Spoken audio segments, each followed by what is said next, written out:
Então, gente, daqui para frente a gente inicia oficialmente a nossa gravação e a nossa aula do dia 8 de dezembro de 2021 aqui pelo Centro Espírita Irmã Laura. Nós estamos todos nas nossas casas, graças a Deus, mas com os nossos corações se voltando para a nossa casa de amor e de caridade e principalmente para Jesus, nosso Mestre, né? Para a noite de hoje, eu separei, antes da gente dar início efetivamente ao estudo, eu separei o capítulo 19 do livro Conduta Espírita. É um livro pelo espírito de André Luiz e foi psicografado por Valdo Vieira. Então, é um livro bem antigo, né? Foi antes do Valdo deixar o movimento, naturalmente. E, bom, vou ler aqui para vocês um capítulo que eu acho muito interessante. É intitulado Perante os Parentes. Desempenhar todos os justos deveres para com aqueles que lhe comungam as teias da consanguinidade. Os parentes são os marcos vivos das primeiras grandes responsabilidades do espírito encarnado.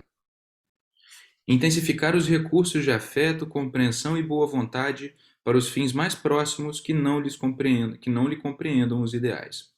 O lar constitui cadinho redentor das almas endividadas. Dilatar os laços da estima além do círculo da parentela. A humanidade é a nossa grande família. Acima de todas as injunções e contingências de cada dia, conservar a fidelidade aos preceitos espíritas cristãos, sendo cônjuge generoso e melhor pai, filho dedicado e companheiro benevolente. Cada semelhante nosso é degrau de acesso à vida superior, se soubermos recebê-lo por verdadeiro irmão. Melhorar sem desânimo os contatos diretos e indiretos com os pais, irmãos, tios, primos e demais parentes nas lides do mundo, para que a lei não venha cobrar-lhe novas e mais enérgicas experiências em encarnações próximas. O cumprimento do dever, criado por nós mesmos, é lei do mundo interior, a que não poderemos fugir. Imprimir em cada tarefa diária os sinais indeléveis da fé que nutre a vida, iniciando todas as boas obras no âmbito estreito da parentela corpórea. Temos na família consanguínea o teste permanente de nossas relações com a humanidade. Esse finalzinho aqui eu vou reler porque eu tentei imprimir, vou colocar isso aqui de novo. Imprimir em cada tarefa diária os sinais indeléveis da fé que nutre a vida, iniciando todas as boas obras no âmbito estreito da parentela corpórea. Temos na família consanguínea o teste permanente de nossas relações com a humanidade. E aí o André Luiz finaliza com um trecho da primeira carta de Paulo a Timóteo, no capítulo 5, versículo 8, dizendo o seguinte: Mas se alguém não tem cuidado dos seus e principalmente dos da sua família, negou a fé e é pior do que o infiel. Bom, uma mensagem muito importante e muito forte, não é?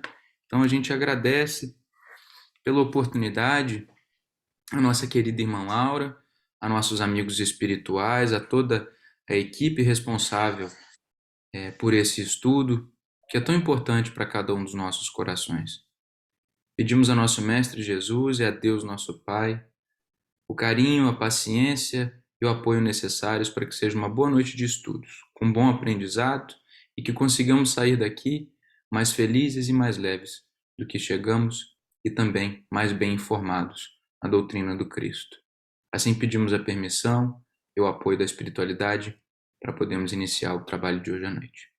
Que assim seja, graças a Deus. Beleza, gente. Então estamos de volta, não é? Agora iniciando oficialmente os estudos, e para a noite de hoje a gente vai tratar da segunda parte aí do capítulo 12, lá do Evangelho segundo o Espiritismo, né? Eu fui o responsável desse ano por estudar esse capítulo, que é intitulado Amai os vossos inimigos. Então, nessa segunda parte, a gente vai realmente finalizar o capítulo, tá? E antes da gente iniciar, eu vou trazer para vocês um breve resumo do que foi discutido na semana passada. Eu vou ter que minimizar a minha tela do Zoom aqui, então se vocês precisarem de alguma coisa de mim, se deixarem de me ouvir, algo assim, peço para que, por gentileza, destravem o microfone e falem comigo, tá? Porque eu não vou estar vendo ninguém. Vamos lá. Então, na semana passada, a gente estudou à luz da doutrina espírita o que significa efetivamente o amai os vossos inimigos, né? Dentro da visão que o Kardec nos traz, que é uma visão muito realista. Eu acho que essa foi a, a grande palavra dessa explicação que ele nos trouxe, né? Então, trazendo aqui um trecho que está escrito lá no Evangelho segundo o Espiritismo, onde o Kardec diz o seguinte: amar os inimigos não é, portanto, ter-lhes uma afeição que não está na natureza, visto que o contato de um inimigo nos faz bater o coração de modo muito diverso, de modo muito diferente do seu bater ao contato de um amigo.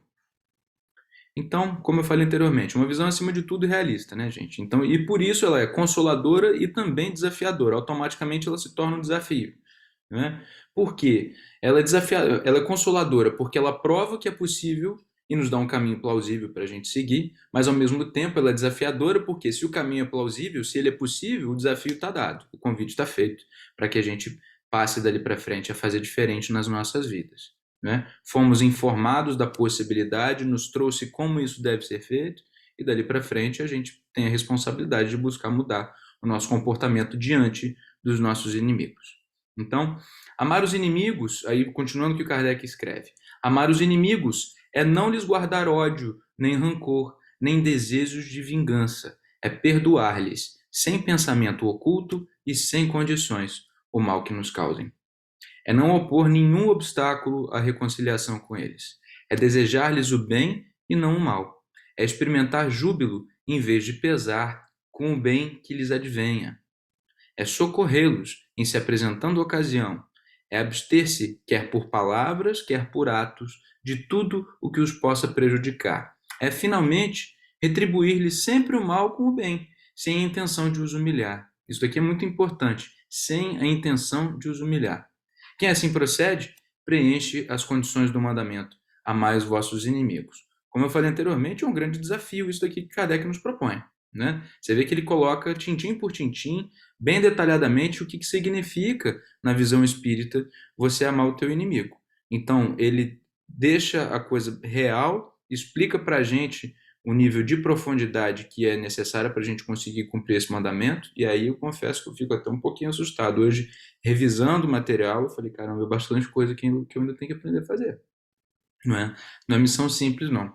E eu me lembrei de um caso que vai ser um pouco engraçado, e não me leve a mal, mas eu achei que era um exemplo que eu tinha que trazer. Até porque, como a gente está falando de inimigo, o clima pode ficar meio pesado. Então, eu acho que é um exemplo legal.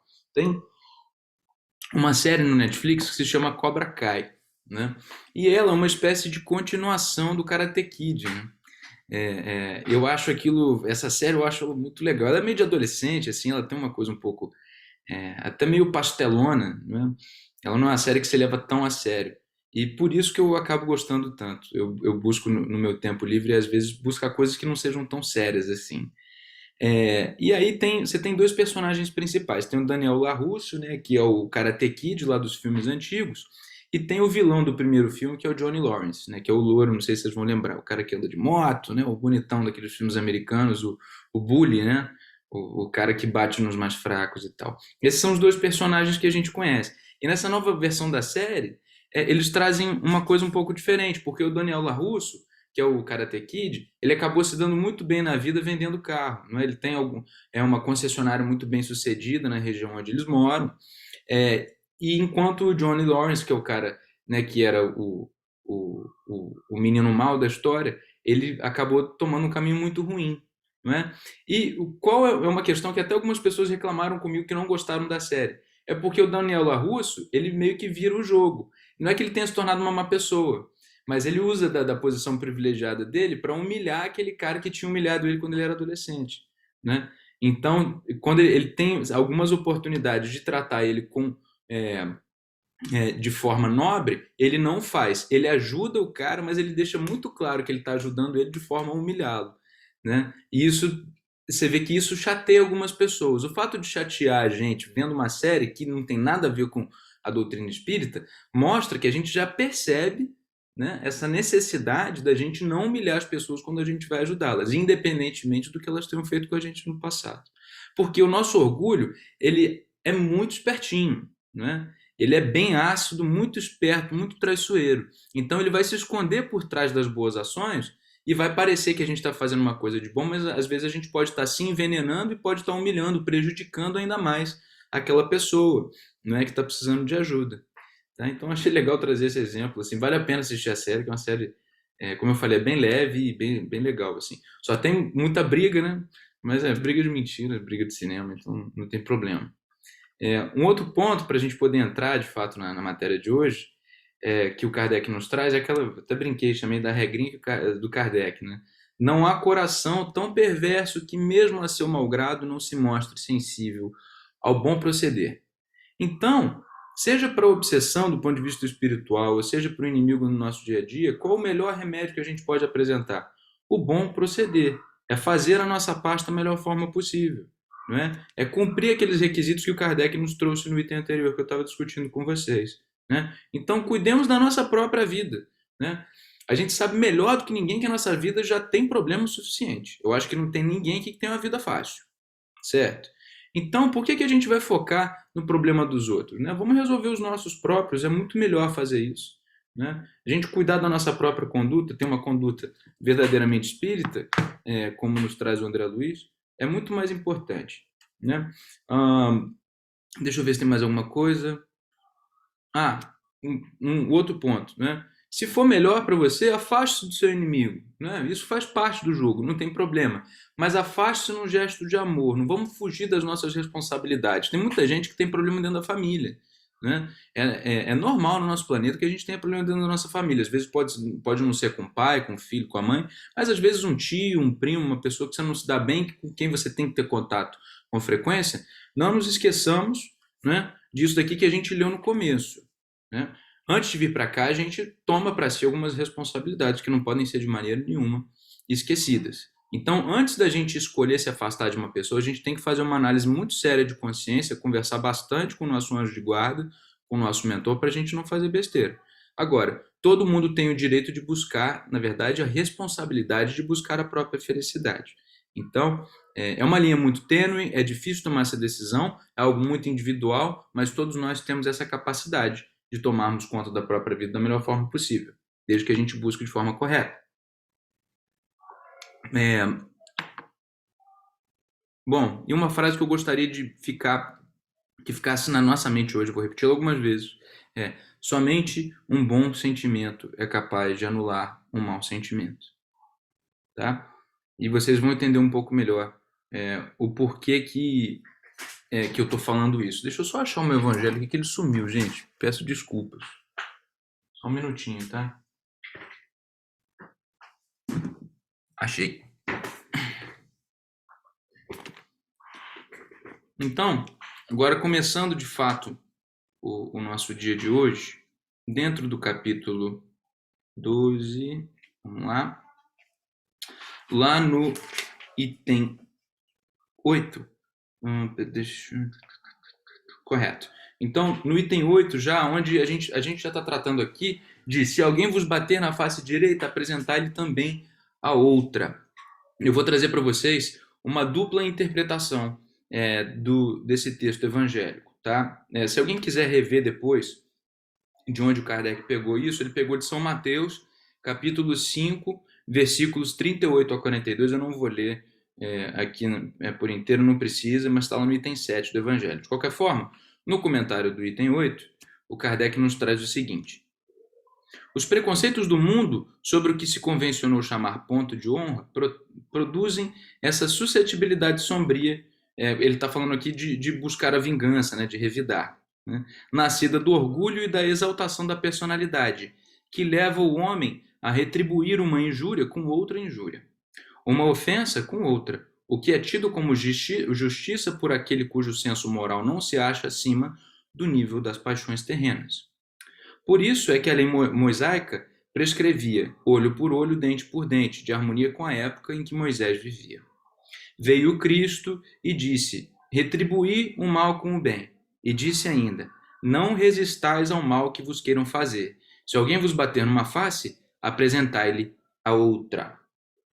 Então, que a gente vê que, mais uma vez, dentre os ensinamentos do Cristo, ele promove algumas mudanças de comportamento, não é? Ele vem reexplicar como que devemos proceder no nosso dia a dia. Então, é engraçado porque até hoje, a gente ainda tem problema com isso, né? A gente ainda fica se sentindo tentado a se vingar, a revidar quando a gente faz alguma coisa conosco. Muitas vezes a gente se acha no direito. Isso é uma coisa impressionante, né? Já se passaram mais de 2000 anos, pessoal, desde que isso daqui foi escrito, desde que se revisou essa lei. Então, a gente vê que já passou da hora realmente de rever a conduta. Seguindo, levando o ensino às suas últimas consequências, importaria ele em condenar. Isso aqui uma outra coisa bem bacana, tá? Agora Kardec faz uma ponderação em relação a isso. Levando-se o ensino, ou seja, essa coisa de você dar outra face, às últimas consequências, importaria ele em condenar toda repressão, mesmo legal, e deixar livre o campo aos maus, isentando-os de todo e qualquer motivo de temor. Se lhes não pusesse um freio às agressões, bem depressa todos os bons seriam suas vítimas. O próprio instinto de conservação, que é uma lei da natureza, obsta a que alguém estenda o pescoço ao assassino. Enunciando, pois, aquela máxima, não pretendeu Jesus interdizer toda defesa, mas condenar a vingança. Então, essa ponderação que Kardec nos traz é o seguinte: quando Jesus nos convoca a apresentar a outra face, se alguém nos bater no rosto, o que ele está dizendo é o seguinte: não se vingue. Então, ele não está condenando que você busque acabar com o mal. A gente sabe que no planeta em que a gente vive, se a gente não agir contra o mal, os bons vão muito rapidamente se extinguir, não é? Porque, infelizmente, a bondade ainda não governa, ainda não é a maioria aqui na nossa parte dos encarnados, tá? Perdão, continuando, estou um pouquinho rouco hoje, tá, gente? Agora, eu peguei uma outra coisa que eu acho interessante para a gente poder estudar, como eu falei anteriormente, uma outra visão do Emmanuel, que é uma visão muito lógica acerca disso daqui, que complementa, de certa forma, do Kardec, tá? Isso está ali no capítulo 63 do livro Vinha de Luz. Só me dá um minutinho, gente, perdão.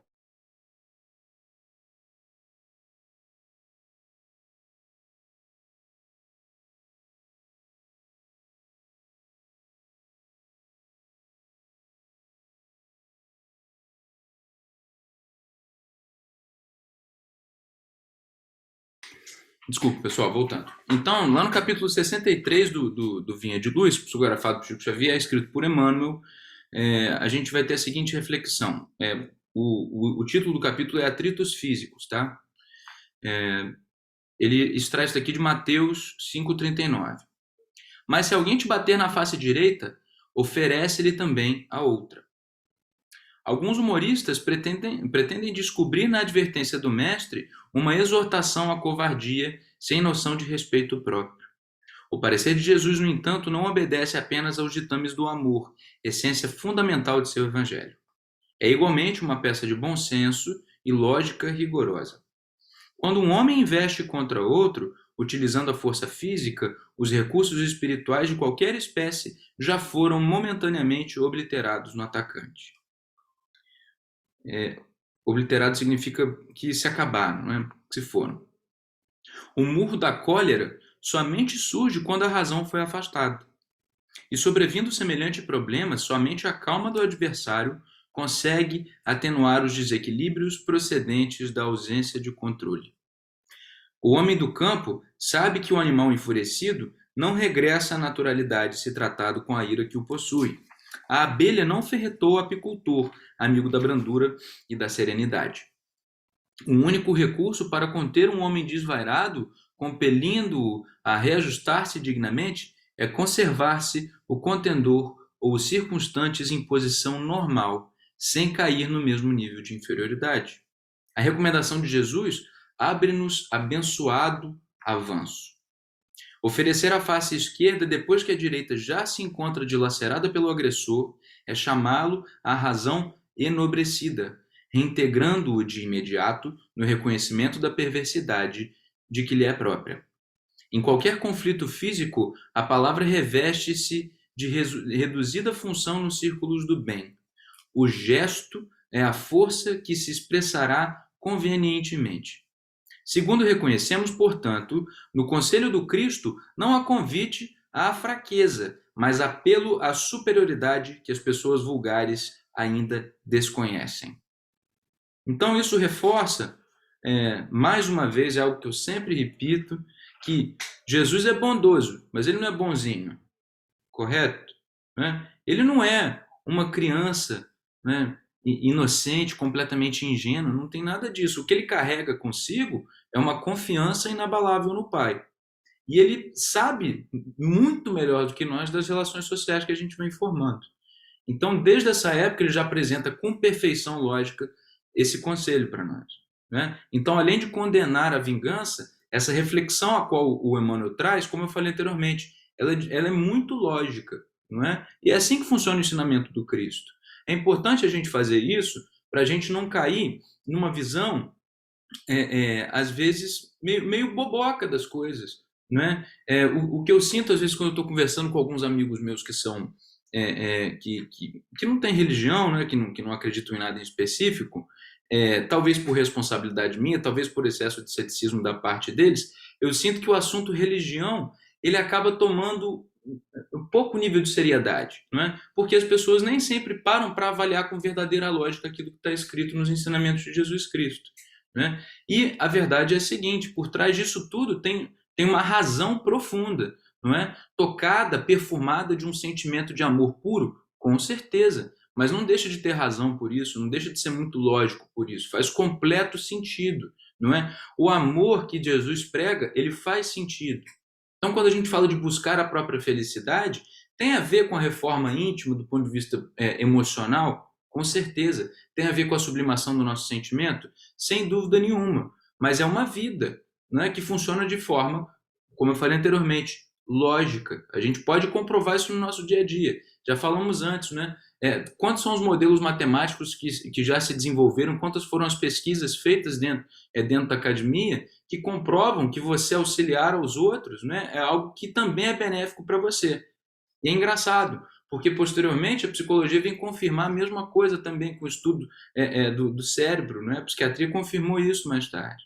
Então, tanto nas relações econômicas quanto também nas relações sociais, faz muito sentido a gente buscar a felicidade ajudando aos outros e buscando se ajudar, não esquecendo nem de um e nem do outro. Né? Então, quando a gente para falar sobre isso, sobre dar a outra face, quando nos batem a face direita, né? É uma convocação a você se manter naquela mesma zona de vibração, você não se deixar cair. Né? Porque senão a pessoa não vai ter condições mais de te ouvir. Né? Você está trazendo para ela, como o próprio humano nos faz, né? nos fala, perdão. O gesto é a força que se expressará convenientemente. Nesse momento, a palavra não vai fazer muito mais sentido, porque vai parecer que você está revidando com palavra, que você está, muitas vezes, provocando a pessoa. Não é? Então, o gesto, naqueles momentos, pode significar muito mais. Tá? Não estou dizendo para não falar nada, né? Às vezes a gente tem que falar alguma coisa. Tá?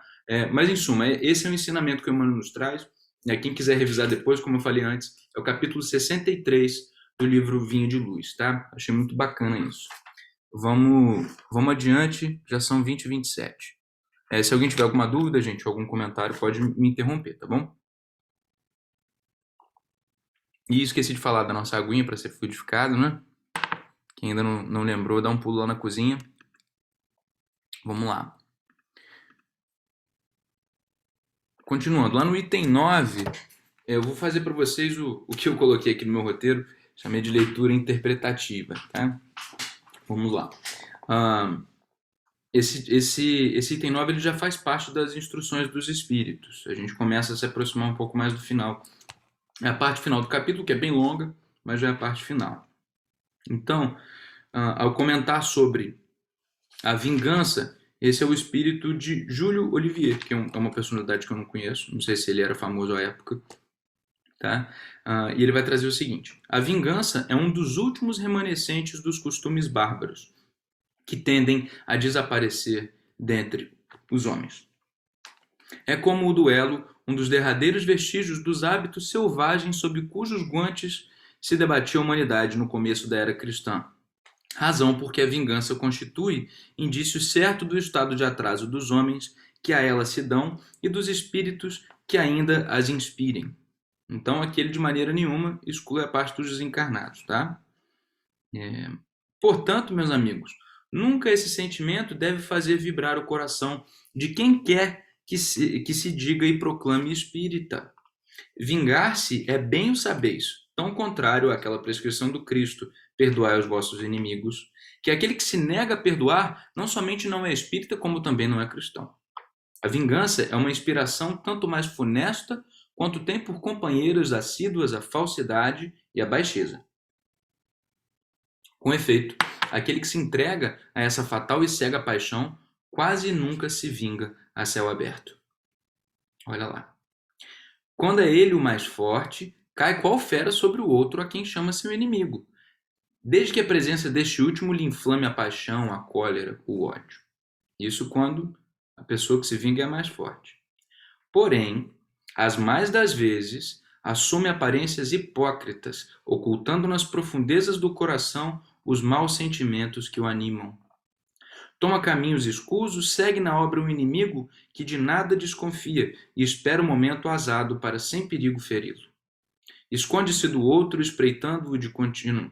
Prepara-lhe odiosas armadilhas e, em sendo propícia a ocasião, derrama-lhe no copo o veneno. Quando seu ódio não chega a tais extremos, ataca-o então na honra e nas afeições. Não recua diante da calúnia e suas pérfidas insinuações. Habilmente espalha a todos os ventos, se vão avolumando pelo caminho. Espalhadas a todos os ventos, se vão avolumando pelo caminho.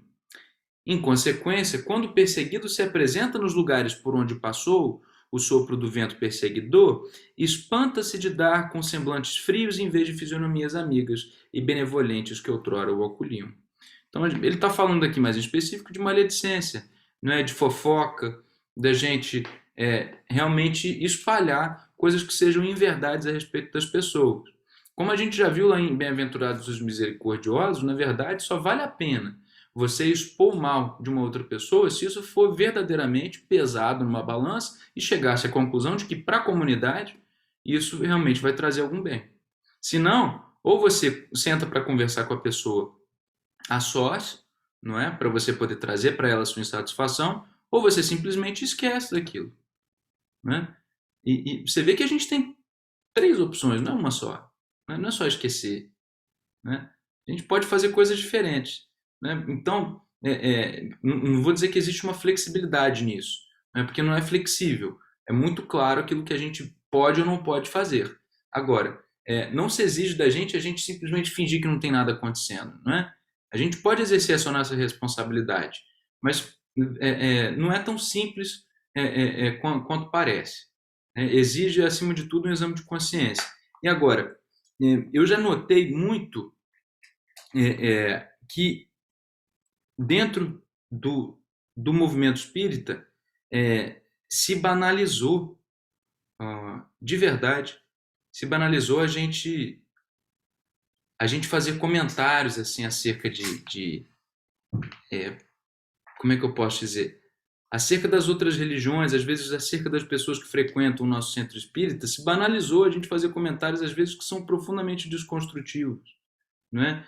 Eu já vi isso, já fui a alguns centros espíritas diferentes e já vi isso acontecendo, né? É muito triste porque, caramba, cara, né? Tá escrito aqui de forma tão clara, tá tão direto aqui, não tem nenhuma parábola, gente. Não tem nenhuma parábola. Pelo amor de Deus, a gente tem que fazer a nossa parte, cara. Sabe? Acho que passou da hora, né? De qualquer forma, vamos em frente. Enfim, sente-se aniquilado ao verificar que os seus mais caros amigos e parentes se afastam e o evitam.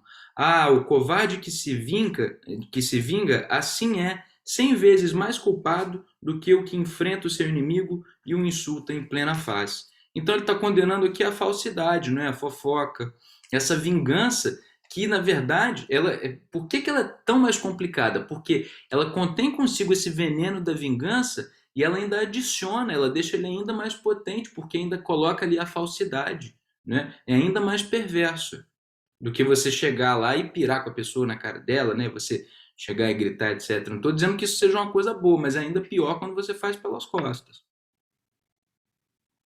Vamos lá. Seguindo em frente, agora aqui no item 10, E lembrando mais uma vez, pessoal, somente um bom sentimento é capaz de anular um mau sentimento. Esse item 10 é intitulado O Ódio. Eu só vou ler um pedacinho. Não esqueçais, meus queridos filhos, que o amor aproxima de Deus a criatura e o ódio a distancia dele. Hoje eu fui dar uma olhadinha lá na Gênese, na parte ligada à obsessão, e ali o Kardec fala isso pra gente. Deixa eu ver se eu botei as aspas aqui. É o seguinte: ora, um fluido mau não pode ser eliminado por outro fluido igualmente mau. Por meio de ação idêntica à do médium curador, nos casos de enfermidade, preciso se faz expelir um fluido mau com o auxílio de um fluido melhor. Pô, é uma coisa muito lógica, né? É uma coisa muito lógica. E que a gente se esquece. A gente se deixa dominar pela raiva, né? E simplesmente fala para as outras pessoas, não, porque fulano, né, falou mal da minha mãe, então vou falar mal da mãe dele, né? Fulano falou mal do meu time, falou mal do meu partido, então eu tenho que falar mal do partido dele, tem que ficar com tanta raiva quanto, ou com mais raiva ainda. Uma coisa que eu já falei muito e o que eu ouço amigos meus falando até hoje, né, é uma coisa do tipo assim, ó, você tá achando que você é bravo? Você tá achando que eu sou muito mais bravo do que você, porque eu tô calmo.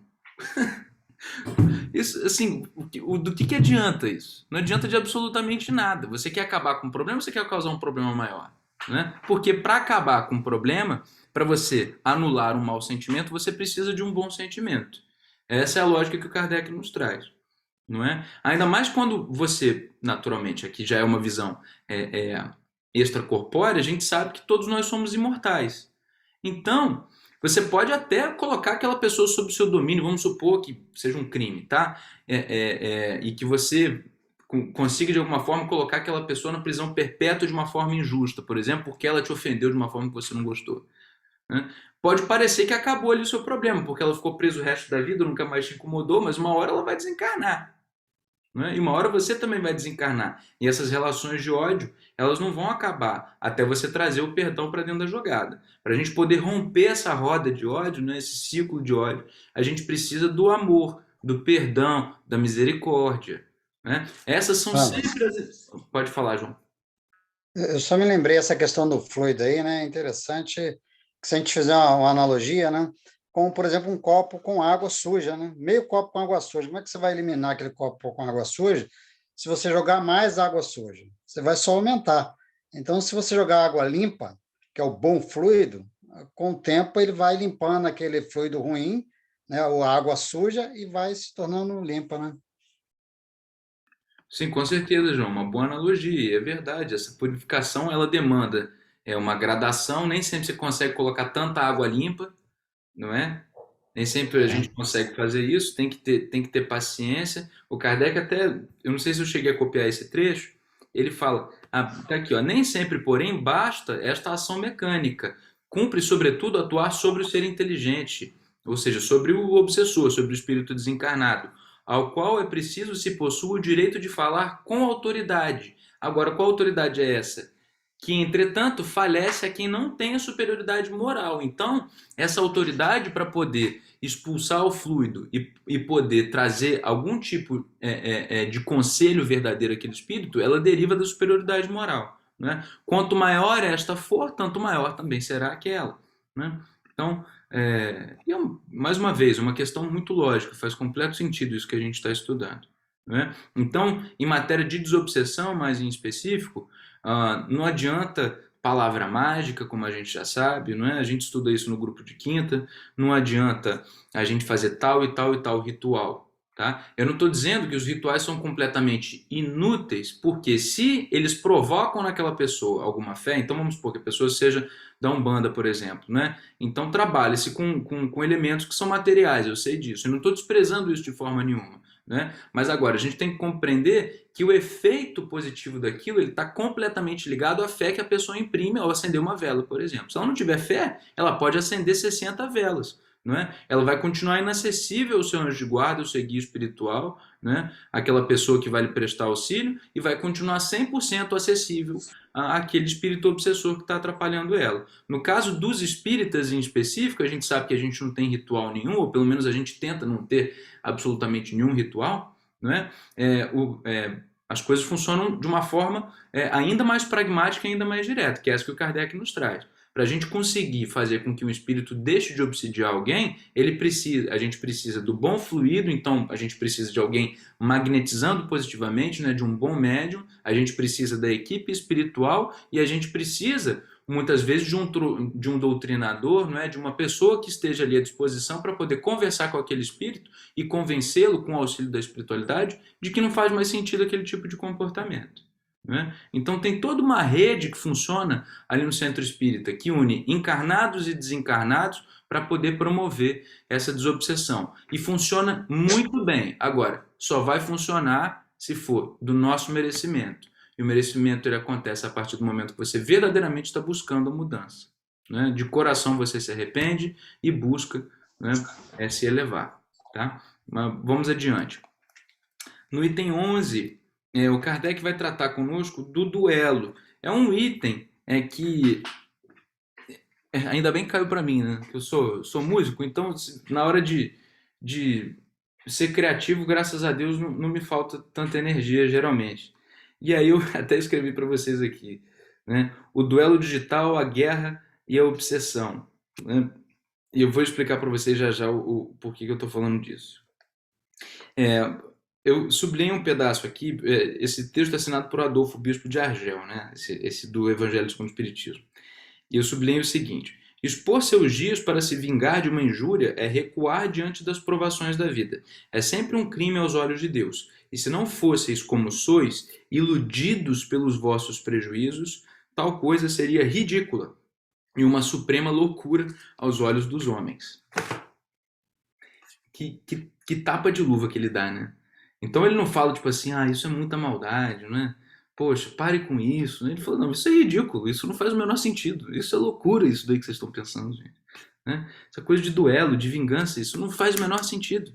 Daqui a alguns milhares de anos a gente vai olhar para trás, se Deus quiser, já, né, tranquilos de consciência, falando assim, nossa, gente, eu era tão bobo, né, de pensar essas coisas. E eu escrevi isso daqui, né, que é o duelo digital, a guerra e a obsessão, porque a obsessão a gente já tratou hoje, não é? Tem muito a ver, às vezes, com orgulho. Agora, em relação a esse duelo digital que a gente vive, é porque hoje em dia, né, graças a Deus, a gente já passou de uma era em que as pessoas fiquem, né, a maioria de nós, fica aí se esfaqueando na rua, dando tiro um no outro, né? A gente não fica mais andando com uma espada para poder entrar em duelo com alguém. Mas nos foi dado, né, a espiritualidade nos deu a oportunidade de acessar isso daqui. Ó. Isso é um telefone. Estou usando o computador. E como as pessoas souberam com rapidez impressionante, né, colocar a espada e o revólver de lado e pegar nessa arma aqui. Como que a gente foi rápido em tomar essa decisão tão venenosa e incorreta, né? E tão, desculpem usar essa palavra, tão burra. Que burrice. Mais uma vez a gente está fugindo da nossa felicidade ao ficar escrevendo coisa feia para os outros na internet, né? Ao ficar xingando parente, amigo, se tornando ex-amigo, querendo apagar laço de consanguinidade, né? Por conta de, né, pessoas que a gente provavelmente nunca vai ver na nossa vida, né? Sabe, é uma coisa ridícula. Então eu vejo no Twitter, eu não tenho Twitter, mas os meus amigos têm Twitter, às vezes eles me mandam umas coisas engraçadas e às vezes mandam umas coisas que são de política, né? E graças a Deus eu convivo com pessoas que têm raciocínios de política muito diversos, assim, então a gente recebe de tudo. E assim, se tem uma coisa que é ponto pacífico, se você é do partido X, Y, Z, M, W, né? Qualquer um desses partidos. E tem uma coisa parecida que todo mundo se xinga todo o tempo, de uma forma de consciência limpa. Você pode chamar, não, tal pessoa votou em fulano, você pode chamar do que você quiser. Chama do que você quiser. Chama a mãe dele do que você quiser, né? Exclui ele da sua vida, exclui ela da sua vida, não tem problema. Não tem problema. Né? Inventa coisas sobre aquela outra pessoa. Né? A gente tomou isso. Então, deixamos de duelar nas ruas, né, por sangue, e agora a gente fica aí muitas vezes estragando a vida dos outros na internet, né, difamando as outras pessoas. A gente faz isso mesmo. Né? Graças a Deus eu parei de falar de política no Facebook, mas tem uma época que eu era viciado. Eu era viciado. Impressionante. Então, é uma coisa muito triste. Não estou dizendo para a gente fugir da nossa responsabilidade civil, de maneira nenhuma, né?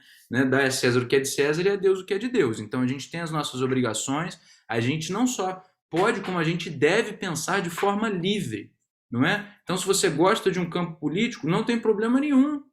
Não tem problema nenhum. Eu tenho certeza de que isso é importante para você e tem que ser mesmo importante. Agora, isso nunca foi e nunca será verdadeiramente, não é, mais importante para a sua felicidade do que tratar as outras pessoas com cordialidade, com respeito. Né? Dar a elas aquilo que é delas por direito, porque Deus assim o quer. Né? O Criador de tudo que existe, né, nos ama de forma incondicional. Então, quem sou eu para colocar uma pessoa dentro de uma caixinha, né, que às vezes ela mesma se coloca, e tapar todos os buraquinhos e deixar ela ainda mais presa ali dentro e ficar sacudindo a caixinha? Né? Isso é muito triste, até porque geralmente o radicalismo político é porque a pessoa escolheu colocar, no lugar da própria espiritualidade, colocar uma instituição humana, falível, incorreta, não é? A gente faz isso mesmo. Então, eu não gosto de ficar trazendo muito esse assunto, não, porque é um assunto muito polêmico. Mas eu acho que aqui tem que ser ponto pacífico para todo espírita, entende? Independentemente do que pense de qualquer político, isso tem que ser ponto pacífico. Se não houver respeito, a gente não tem a mínima condição de conviver em sociedade. Né? Por isso que eu falo que o perdão é uma das principais ferramentas para a gente poder sobreviver na Terra, porque isso não é impossível. Né? Eu ligo meu Facebook, o tanto de amigo, né? Tanto de amigo meu que está me ofendendo ali, né? Que conhecem minha posição política e ficam falando as coisas horríveis a respeito da forma como eu penso, eles só não me marcam, né? Mas eu sei que eles estão falando das pessoas que pensam assim como eu. Eu falo, pô, cara, que é isso? Eu gosto tanto de você, cara. É coisa triste. Em suma, achei importante trazer esse ponto aqui para gente e falei de guerra em específico, porque a gente vive no planeta inteiro um clima de muita tensão, não é? Vira e mexe, a gente tem umas ameaças de conflitos um pouco mais pesados. E a gente sabe que o que impera ainda é o interesse econômico. E há um desequilíbrio para esse lado. Né? E quando a gente olha para a realidade brasileira, nem sempre isso é tão diferente. Então, quando a gente tem certeza de que a gente está do lado certo, de que a gente é o dono da verdade, a gente se acha muitas vezes no direito de partir para a violência, seja ela verbal ou física, para poder defender alguma causa que a gente acha que é a mais nobre de todas. Mas a gente nunca pode se esquecer dos exemplos que todos os apóstolos nos deram. Todos eles, sem exceção. Lembrando que eles eram imperfeitos. Então não adianta a gente falar, não, mas é porque eles estavam muito evoluídos, né? Jesus não escolheu um monte de anjo para andar com ele, não. Pedro negou Jesus, Paulo assassinou cristãos, né? A gente viu eles fazendo um monte de besteira, não é? Fofoca, preconceito religioso, eles eram desse tipo de gente, né? Egoístas, não é? Pão duro, tinha uns pão duro ali no meio, né? E mesmo assim Jesus os escolheu e eles conseguiram abrir mão do próprio orgulho, da própria vaidade, do próprio egoísmo para poder seguir a verdadeira felicidade que os esperava. Né? Eu tinha mais algumas coisinhas separadas aqui, mas eu vou pular para uma leitura final que ilustra, do meu ponto de vista, um pouquinho do que eu estou dizendo. É um trecho aqui do livro Brasil, Coração do Mundo, Pátria do Evangelho, psicografado por Francisco Cândido Xavier e escrito pelo espírito de Humberto de Campos, que é um autor que eu sei que o Jorge gosta muito, né, Jorge? Também acho muito legal. Quem ainda não teve a oportunidade de ler esse livro, gente, leiam esse livro. Esse livro é muito legal, tá? Ele não é muito grande nem muito pequeno, ele tem 200 e poucas páginas nessa versão aqui e é show de bola, tá? E esse capítulo é sobre a Revolução Francesa, o capítulo 15 do livro, tá lá mais ou menos na metade aqui, tá? E aí, nessa época, aqui lá por volta de 1790, 1995, acontece uma reunião dos gênios da espiritualidade do Ocidente, no espaço. E aí, Humberto vai trazer para a gente uma descrição. A esse tempo, todos os gênios espirituais do Ocidente se reúnem nas esferas próximas do planeta, implorando a proteção divina para os seus irmãos da humanidade. Emissários de Jesus descem com a sua palavra magnânima a instruir os trabalhadores do bem, levantando-lhes as energias para os bons combates. Irmãos, elucidam eles, ordena o Senhor que espalhemos a sua luz e o seu amor infinito sobre todos os corações que sofrem na terra. As forças das sombras intensificam a miséria e o sofrimento em todos os recantos do planeta. As ondas revolucionárias enchem de sangue todas as estradas do globo terrestre e as trombetas da guerra se fazem ouvir, entoando as notas horríveis da destruição e da morte. Levantemos o espírito geral das coletividades oprimidas, renovando a concepção de liberdade na face do mundo.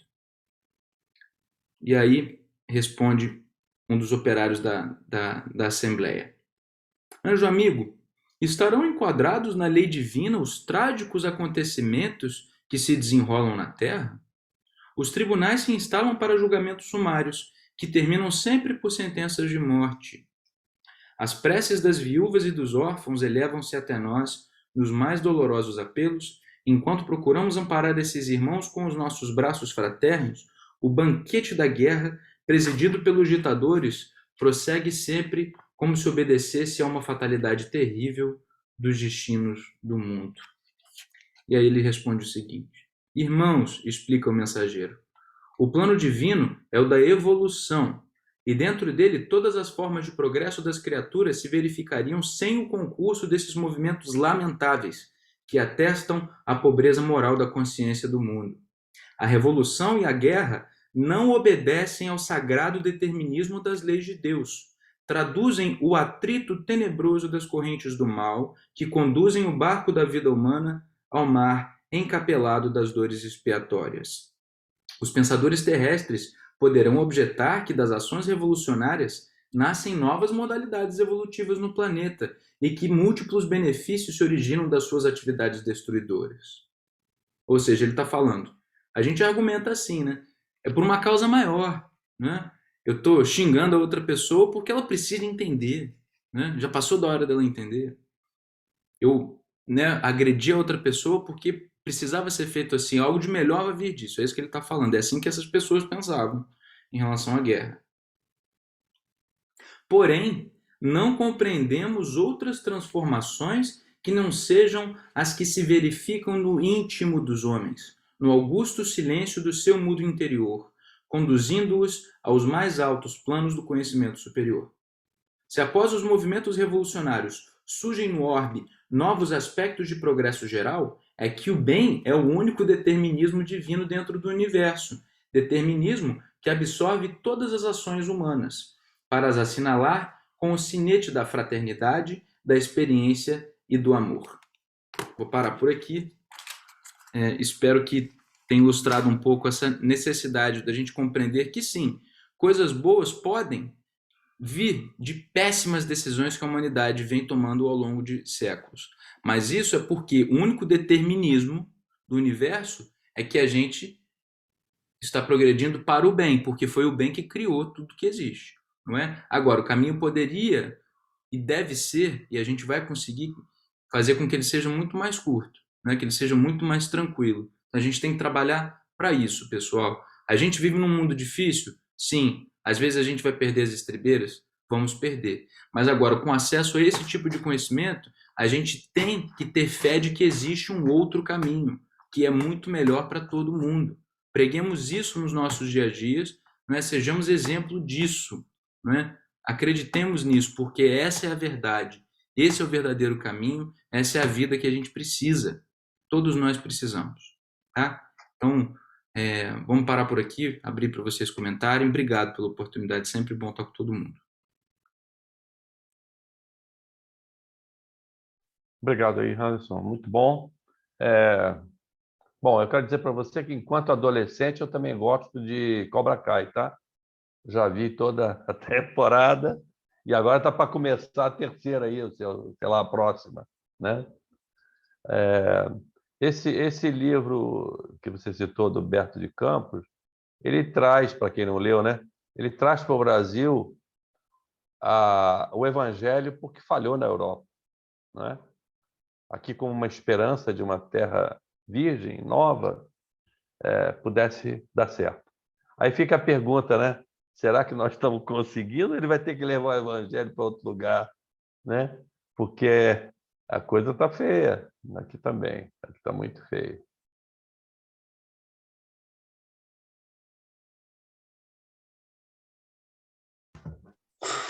Ô, Anderson,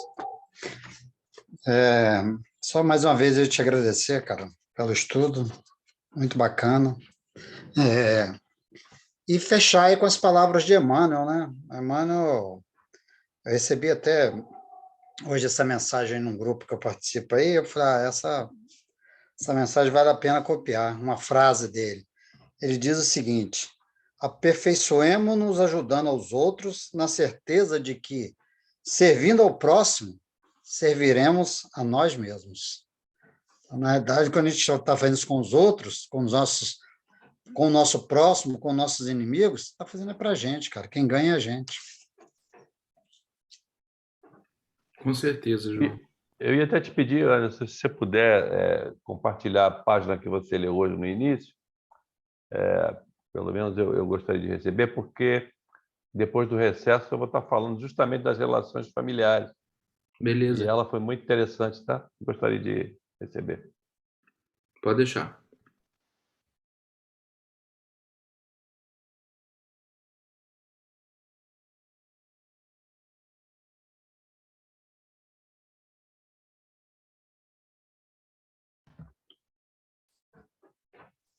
Roberto, Washington, querem falar alguma coisa?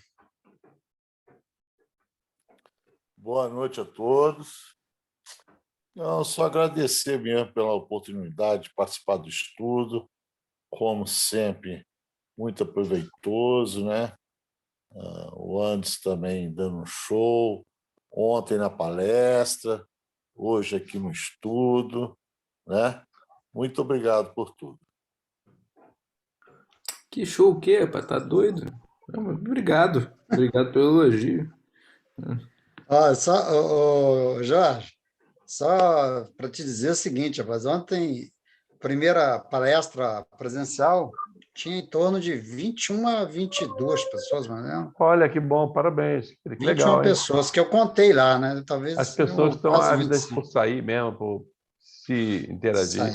Muito bom, muito bom. Eu, para variar, tive a reunião de condomínio, não pude assistir. É o seu karma, né? Não é do Meu espiritismo, carro. não, mas é o seu É karma. meu carro. Muito bom.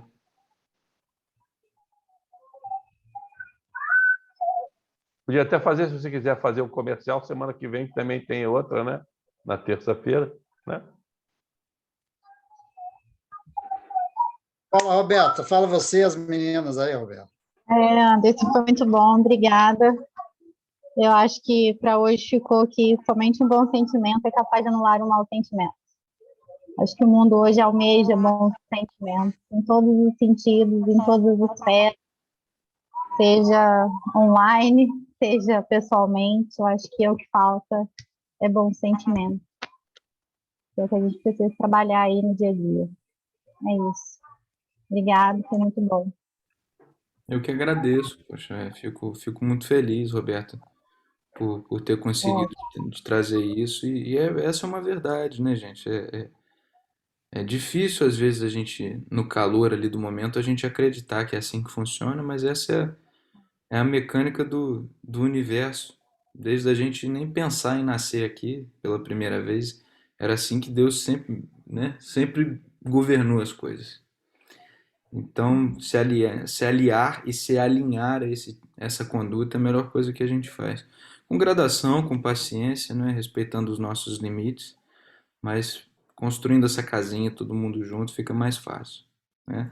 E o Jorge falou da reunião de condomínio, você está me lembrando o personagem do Luiz Gustavo lá no Sai de Baixo, né? O Vavá, né?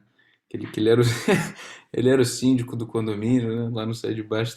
E era sempre isso, toda semana. Sofria igual o Jorge. Sofria e aí ele era o último a entrar em cena porque ele estava sempre na reunião de condomínio, entendeu? Agora, essa questão do fluido aí, para pensamento, é tudo, cara. Isso que você citou a Gênesis, é capítulo 14, que fala sobre fluidos.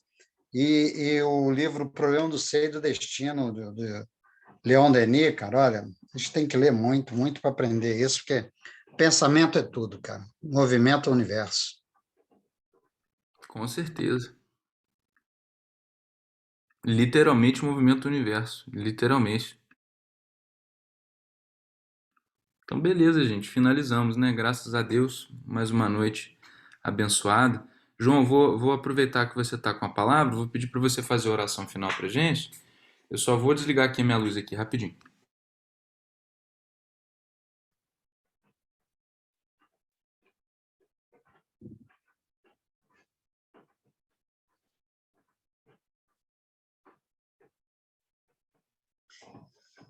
Então, meus irmãos, minhas irmãs, vamos aproveitar esse momento sublime, porque quando nós estamos estudando o Evangelho de Jesus, nós estamos nos conectando a esses espíritos de luz. E com certeza é um momento em que nossos pensamentos vibram numa faixa mais elevada. E é isso que o mundo está precisando, como disse aí a Roberta, e é o que a gente busca, né, ou tenta fazer, através dessa doutrina esclarecedora, que é a doutrina dos Espíritos, que vem nos mostrar que nós estamos realmente trilhando no caminho certo.